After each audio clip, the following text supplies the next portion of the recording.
অবৈধভাবে যৌবন জ্বালায় বিভোর একাংশ বিবাহিত পুরুষ এবং নারী সামাজিক অবক্ষয় চূড়ান্ত রূপ নিয়েছে।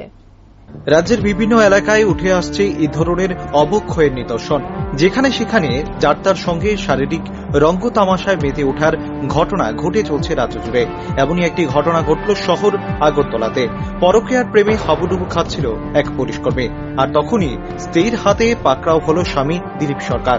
তিনি পেশায় এসআই সিভিল ক্রাইম ব্রাঞ্চের কনস্টেবল। ঘটনার বিবরণে জানা যায়, গত ৬-৭ বছর ধরে পুলিশ দপ্তরে চাকরিরত গ্রুপ ডি কর্মী মনিকা দেবনাথ নামে এক মহিলার সাথে পরকীয়া সম্পর্কে জড়িয়ে পড়ে দিলীপ সরকার। কয়েক বছর ধরে এই সম্পর্কে চুটিয়ে চলছে, আর এই অবৈধ প্রেমের ফান্দে পড়ে দিলীপ সরকার তার বর্তমান স্ত্রী মল্লিকা বিশ্বাস সরকারকে প্রতিদিন মানসিক ও শারীরিক অত্যাচার চালাচ্ছে। সোমবার সন্ধ্যায় আগন্তুক ক্লাব সংলগ্ন দিলীপ সরকারের অবৈধ প্রেমিকা মনিকা দেবনাথের ভাড়া বাড়িতে আচমকায় গিয়ে মল্লিকা বিশ্বাস হাতে নাতে ধরে ফেলেন দিলীপ সরকার ও মনিকা দেবনাথকে। সেখানে তৎক্ষণাৎ শুরু হয় দুন্দুমার কাণ্ড। মল্লিকা বিশ্বাসকে তার স্বামী দিলীপ সরকার ও অবৈধ প্রেমিকা মল্লিকা দেবনাথ বেধড়ক মারধর করে বলে অভিযোগ। চিৎকার চেঁচামেচিতে এলাকাবাসী জমায়েত হয়।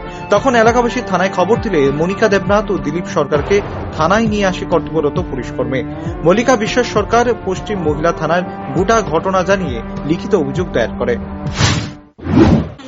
সরকার সিভিল ক্রাইম ব্রাঞ্চে কনস্টেবলের চাকরি করে, আর এক মহিলা প্রলোভনের ফাঁদে পড়ে। সে মহিলার নাম হলো Monika Debnath, PSQ D6 D8 অফিসে চাকরি করে। তারা আমার কালকে তারা ধরার জন্য আমার স্বামী ওই মহিলা প্রলোভন করে আমার উপর সাংঘাতিক অত্যাচার করছে। আমার হাতে ছাঁকা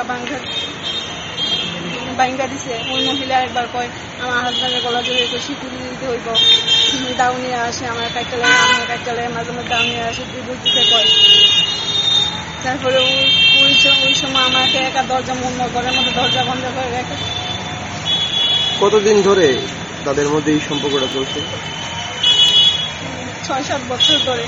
আমি একবার নজরে পড়েছে, আমি তাদেরকে বাধা দেওয়ার চেষ্টা করেছি। তারা আমাকে লুকিয়ে এই সমস্ত কাজ করছে। তারপর আমি তো ওই সময় দরজা বন্ধ করে রেখে আমি মানসিক অসুবিধায় ভুগছি।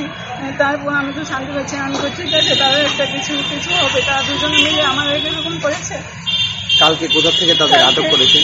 কালকে মহিলা তো ওইখানে অনেক দিন যাবো বাড়া থেকে আগন্তুক ক্লাবের নিকট। আমি ওখানে সন্ধ্যার সময় এখানে গিয়েছি। তারপর আমার হাজব্যান্ডের বাইকটা দেখছি দেখেছিলাম। এখন তারা মহিলা দরজার সামনে গেছি, গিয়ে সেদিকে দরজা বন্ধ। এরপর আমি চিল্লি করে আমাকে দরজা খোলো। তখন ক্লাবের লোক পাড়ার প্রতিবেশী সবাই আমার পাশে আসছে। সবাই তারা আমার সাহায্য করছে। তারা সহযোগিতা নিয়ে আমি তাদেরকে ঘর থেকে টেনে বার করলাম। ওই মহিলা একটা বেন্দা নিয়ে আমাকে মারধর করলো। আমার স্বামী আমার উপরে হাত তুললো, ঢিল দিল।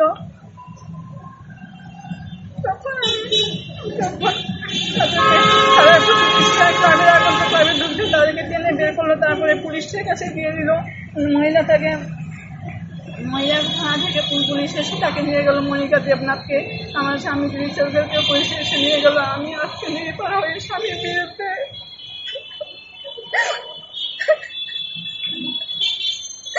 আমি আর তার ছেলের বিরুদ্ধে পথে এসেছি। আজকে আমার একদম নিশ্চয় সর্বস্ব আদা করে দিয়েছে। আমার কিছুই নেই, খাওয়া দাওয়ার ব্যবস্থা কোনো কিছুই খোঁজ খবর রাখে না। আমার মায়ের ভবিষ্যতের কোথাও চিন্তা করলো না একবার। ও নিজের দিলীপ সরকারের এক মেয়ে রয়েছে, সে 10ম শ্রেণীতে পাঠরত। অন্যদিকে বিধবা মনিকা দেবনাথের এক ছেলেও রয়েছে।